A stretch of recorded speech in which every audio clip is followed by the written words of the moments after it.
Good morning to all. Next topic शुरू करते हैं बेटे। इलेक्ट्रिक फील्ड हम पढ़ रहे थे, डाइपोल फील्ड हमने पढ़ा था, 2 पॉइंट्स पे निकाल चुके थे। अब हम निकालेंगे electric field intensity. Electric field intensity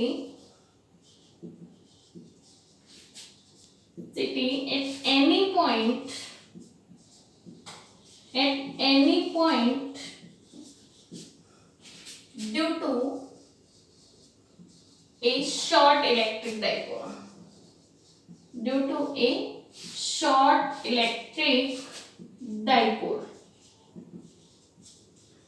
ध्यान रखना है, हमें जो फील्ड इंटेंसिटी अब फाइंड आउट करनी है वो एट एनी पॉइंट हमें फाइंड आउट करनी है। ठीक है, अब से पहले आपने जो फील्ड निकाला था वो ऑन एक्सियल लाइन और इक्वेटोरियल लाइन पे निकाला था। 2 लाइंस पे आपने डाइपोल के फील्ड निकाला था, एक्सियल पे और इक्वेटोरियल पे।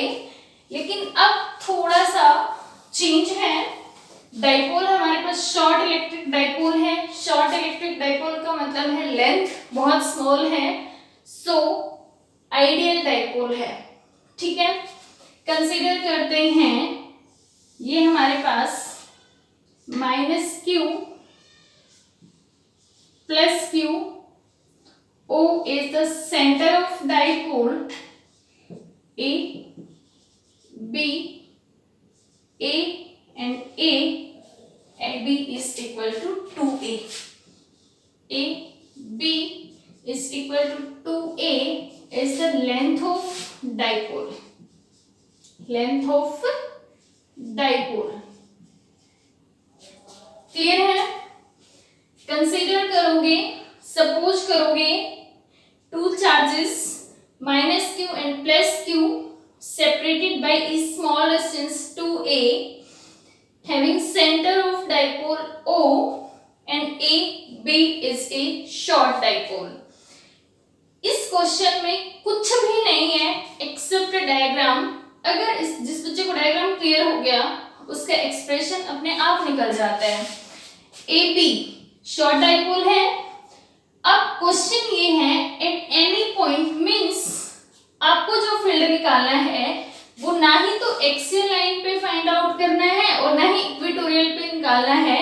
आपको एक्सेप्ट एक्सियल और इक्वेटोरियल किसी पॉइंट पे फाइंड आउट करना है। तो सपोज करो वो पॉइंट आपका यहाँ है, that is K. K is a point where electric field due to this dipole is find out. आपको इस डाइपोल की वजह से इस पॉइंट पे फील्ड फाइंड आउट करना है। ठीक है, कैसे फाइंड आउट करें? हमें पहले तो K का पोजीशन वेक्टर पता होना चाहिए, वो हम सेंटर से पोजीशन वेक्टर कंसीडर कर लेंगे, that is R. Position vector of K is R. अब देखो एक्सिस ऑफ डाइपोल के साथ ये पॉइंट एंगल बना रहा है theta. What is the dipole moment of AB? Suppose P is the dipole moment of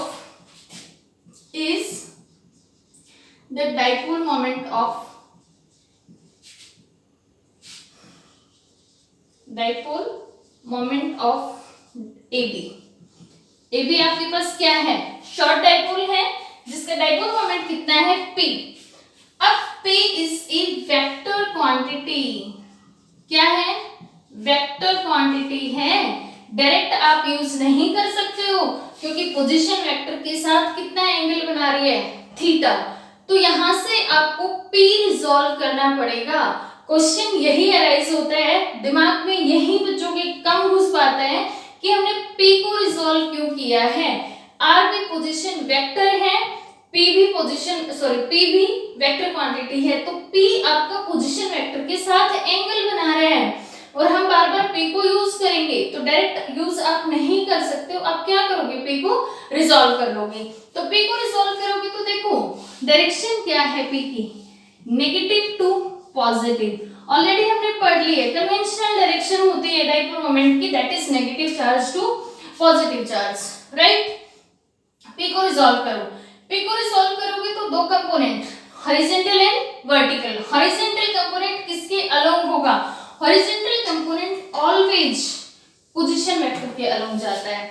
तो P का हॉरिजॉन्टल कंपोनेंट होगा दैट इज दिस, ये कंपोनेंट होगा अलोंग दिस, जिसको आप आगे जाके P cos ऑफ थीटा लिखोगे। क्लियर है?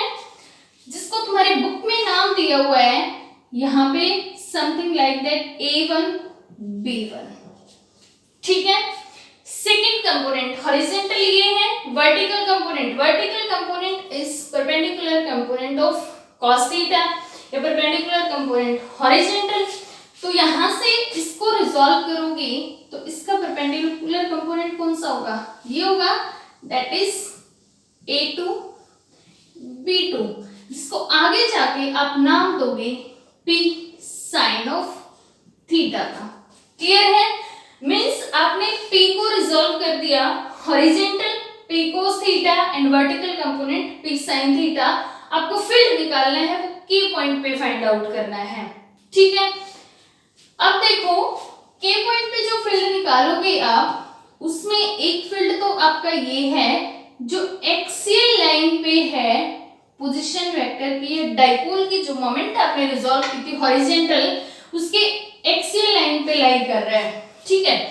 दूसरा जो फील्ड है वो इसी के इक्वेटोरियल लाइन पे लाई कर रहा है। अगर ऐसी ही कंस्ट्रक्शन हम पैरेलली यहां कर लें, इसको आप नाम दे दो KL और इसको नाम दे दो M का, then KM is the parallel component of A2 B2। यहाँ पे जो फील्ड होगा वो आपका किस पे होगा? Field on equatorial line. और इस एक्सिस पे जो फील्ड होगा that is the field on axial line. ठीक है। अब देखो इस K पे टोटल फील्ड कितना लाई कर रहा होगा? हॉरिजॉन्टल की वजह से भी है, वर्टिकल की वजह से भी है। ठीक है। अलोंग हॉरिजॉन्टल जो फील्ड लाई कर रहा होगा, इलेक्ट्रिक फील्ड अलोंग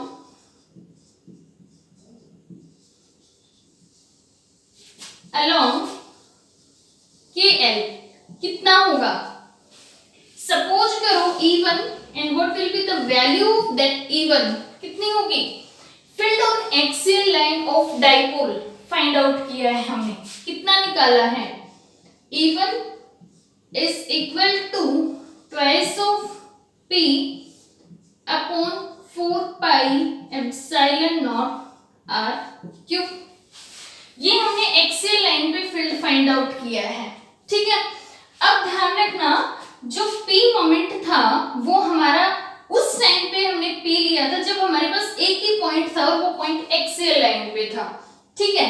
अब हमारे एक्सियल लाइन पे P की वैल्यू कितनी है? P cos of theta. तो इस P की जगह पे आप क्या रख सकते हो? P cos of theta. Clear है? E1 आ गया 2P cos of theta 4 pi epsilon naught R cube along KL। किसके अलोंग लाई कर रहे हैं? KL के अलोंग। इसको आप मान लो field on axial line equation number 1। ठीक है। Electric field on perpendicular component due to perpendicular component या इक्वेटोरियल लाइन, ये आपके पास शॉर्ट डाइपोल एक्सिस का परपेंडिकुलर कंपोनेंट कौन सा है? इक्वेटोरियल। तो electric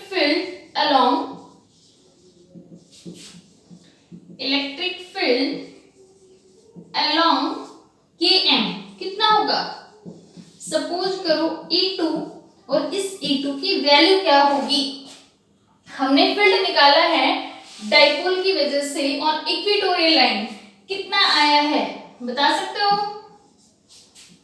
E2 is equal to P upon 4 pi epsilon naught R cube।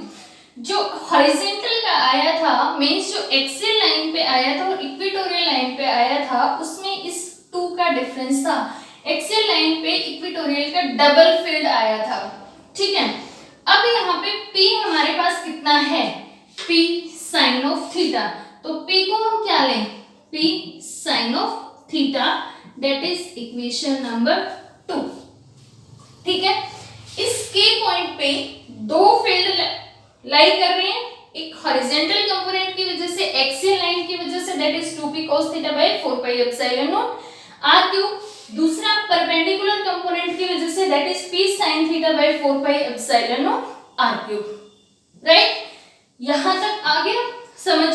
अब क्वेश्चन ये आता है कि एक ही पॉइंट पे दो फील्ड लाई कर रहे हैं, दो वेक्टर क्वांटिटीज या दो वेक्टर्स सेम पॉइंट पे लाई कर रहे हैं एंड रिप्रेजेंट कर रहे हैं two adjacent sides of parallelogram, then what will be the resultant field. Parallelogram law of vector addition लगाओ और निकाल लो।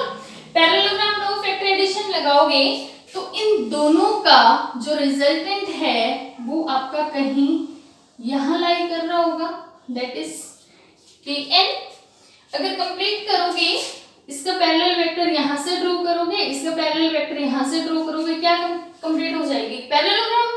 Parallelogram law of vector addition में यही तो था, अगर दो वेक्टर्स सेम पॉइंट पे लाई कर रहे हैं, रिप्रेजेंट करते हैं two adjacent sides of parallelogram, then diagonal of that parallelogram give the resultant of that vectors। तो यहाँ पे आपके पास रिजल्टेंट कितना आ जाएगा, kn square is equal to kl square plus km square। ये आ जाएगा। kl की वैल्यू कितनी है, अलोंग kl फील्ड कितना आया था, 2p cos of theta upon 4 pi epsilon not r cube square. Along km कितना आया था, p sin theta upon 4 pi epsilon not r cube whole square. Right, इसको रब कर देते हैं हम। आपको निकालना क्या है, आपको kn स्क्वायर नहीं फाइंड आउट करना, आपको kn फाइंड आउट करना है, मींस आपको इनका रिजल्टेंट फील्ड फाइंड आउट करना है। इस kn को हम in form of electric field मान लेते हैं, दैट इज E। E की वैल्यू हमारे पास होगी यहां से 2p, kn स्क्वायर स्क्वायर है तो इधर जाके क्या हो जाएगा अंडर रूट। हमने kn के लोग जो फील्ड है उसको E माना है, स्क्वायर को हटाओगे तो इधर जाके क्या हो जाएगा अंडर रूट। ठीक है, अब यहां से देखो p upon 4 pi epsilon not r cube, p upon 4 pi epsilon not r cube square under root cancel, तो p upon 4 pi epsilon not r cube common आ गया, अंदर बच गया तुम्हारे पास 2 cos ऑफ थीटा का whole square plus sine theta का होल स्क्वायर, ये बच गया। इसको खोल लो, ये है p upon 4 pi epsilon not r cube 4 cos square theta, 4 cos square theta plus sine square theta under root. Right, इसको भी शॉर्ट कर लो थोड़ा सा, ये है तुम्हारे पास p upon 4 pi epsilon not r cube, इसको हमने खोल लिया 3 cos square theta plus cos square theta plus sine square theta. ठीक है, ये वाली वैल्यू देखो, cos square theta plus sine square theta कितना होता है 1, तो E आ जाएगा तुम्हारा यहां से, E is equal to p upon 4 pi epsilon not r cube, अंदर बच गया under root 3 cos square theta plus 1, that is the total field at any point due to a short electric dipole। ठीक है, E is equal to p upon 4 pi epsilon naught r cube 3 cos square theta plus 1 under root is the total field at any point due to short electric dipole। ये आपको याद रखना है। ठीक है, इसी में थोड़ा सा अगर हम आगे चले, स्पेशल केसेस करें, if theta is equal to 0 degree. अगर ये थीटा आपका कितना हो जाए 0, थीटा 0 होने का मतलब है ये पॉइंट आपका मूव करके कहाँ आ जाएगा एक्सियल लाइन पे, ठीक है। तो इस इक्वेशन में अगर हम थीटा की वैल्यू 0 पुट करते हैं तो इसका फील्ड है वो आपका field on axial line of dipole के इक्वल आना चाहिए। ये हमारा एक तरह से रिजल्ट की वेरिफिकेशन भी है। अगर हम यहाँ से थीटा को 0 पुट करते हैं तो अकॉर्डिंग टू डायग्राम हमारा जो पॉइंट है जहां आपने फील्ड निकाला है वो मूव करके कहाँ जाएगा डाइपोल के एक्सिस पे, और डाइपोल के एक्सिस पे फील्ड कितना होता है वो हमें पता है। यहाँ पुट करके देख लेते हैं।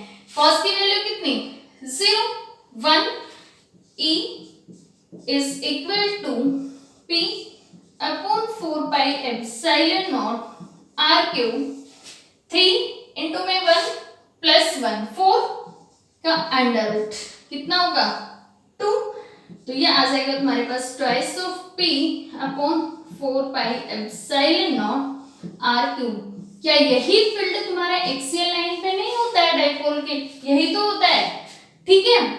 अब अगर सेकंड केस की तो फर्स्ट केस है, अगर थीटा की वैल्यू कितनी है 0, if theta is equal to 90 degree, अगर थीटा कितना हो जाता है 90 डिग्री, अगर थीटा 90 डिग्री है तो cos 90 कितना होगा 0, ये वाला फैक्टर 0 अंडर रूट 1 कितना आ जाएगा E is equal to 4 pi epsilon not R cube, then E is equal to P by 4 pi epsilon not R cube. यही फील्ड तो आता है इक्वेटोरियल लाइन पे। अगर थीटा 90 होता है तो पॉइंट मूव करके कहाँ जाएगा इक्वेटोरियल लाइन पे, और इक्वेटोरियल लाइन पे फील्ड कितना होता है P by 4 pi epsilon not R cube, axial पे 2P by 4 pi epsilon not R cube. यहीं से तो रिलेशन निकाला था, field on axial line is double the field of equatorial line. Equatorial से एक्सियल पे कितना आता है डबल आता है, क्लियर है। इसके बाद कोई डाउट नहीं है।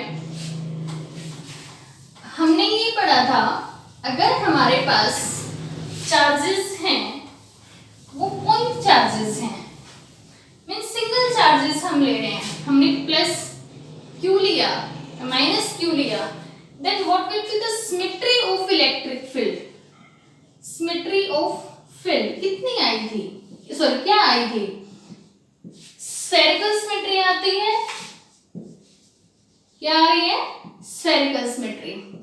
इसी में क्वेश्चन आता है अगर आपके पास पेयर ऑफ चार्जेस है, मींस आपके पास पॉइंट चार्ज नहीं है डाइपोल है, डाइपोल में आपके पास पेयर ऑफ चार्जेस होते हैं, then what will be the symmetry of electric field due to electric dipole. Dipole आपका समथिंग लाइक दैट ऐसे बनता है, ठीक है, minus q plus q, clear है। इस चार्ज की वजह से सिमेट्री कैसी होगी स्फेरिकल, इस चार्ज की वजह से कैसी होगी स्फेरिकल। इन बिटवीन भी तो आपको फील्ड मिलता है, ऐसा तो नहीं है ना आपको कि डाइपोल की वजह से एडजेसेंट आपको फील्ड नहीं मिलता, मिलता है सबको। अगर मिलाते हो तो समथिंग लाइक दैट इस तरह की सिमेट्री बनती है, and that is the cylindrical symmetry. कौन सी होती है सिलेंड्रिकल। तो अगर आपके पास सिंगल चार्ज है पॉइंट चार्ज है तो सिमेट्री कैसी होगी स्फेरिकल, और अगर आपके पास पेयर ऑफ चार्जेस है डाइपोल है स्पेशली तो आपके पास सिमेट्री कैसी होगी सिलेंड्रिकल। किसी भी पॉइंट चार्ज की वजह से इलेक्ट्रिक फील्ड की सिमेट्री स्फेरिकल, डाइपोल की वजह से सिलेंड्रिकल। पॉइंट चार्ज की वजह से जो फील्ड है वो इनवर्सली प्रोपोर्शनल होता है आर स्क्वायर, और डाइपोल की वजह से जो फील्ड है वो इनवर्सली प्रोपोर्शनल होता है आर क्यूब। ये दो चीजें हम प्रूफ कर चुके हैं, क्लियर है, कर लोगे तो डाइपोल फील्ड यहां तक कंप्लीट है, ठीक है।